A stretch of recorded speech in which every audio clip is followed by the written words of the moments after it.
হাটে দেখেন রসুন ৬০ টাকা কেজি এটা, আর এটা হচ্ছে রসুন ৭০ টাকা কেজি। আর আদা কত করে চাচা?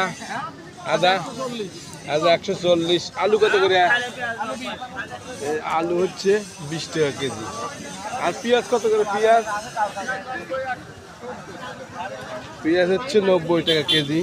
পেঁয়াজের দাম কমই আছে, ৯০ টাকা কেজি। এরকম বিভিন্ন শাকসবজি এবং তরি তরকারি হাট দাসুরিয়াতে প্রচুর দেখেন আছে। একই দামে বিভিন্ন দামে বিক্রি হয়। এই হাটের মধ্যে আসলে বুঝতে পারবেন তরি তরকারি সবজি। টমেটো কত করে চাচা?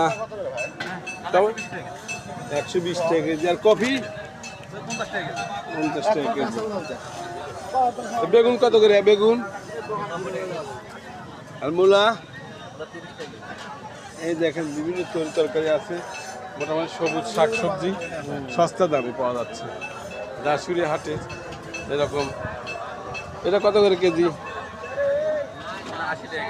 এটা হচ্ছে ৮০ টাকা কেজি। এটা কত ৪০ না ৬০? ৫০ টাকা কেজি। আর লাউ কত করে? লাউ লাউ ৪০ টাকা কেজি, ৪০ টাকা পিস। এরকম সবুজ শাকসবজি দাসুরিয়া হাটে আসবেন, প্রচুর পাওয়া যায়। দাসুরিয়াতে আসে সুলভ মূল্যে মোটামুটি পাওয়া যায়।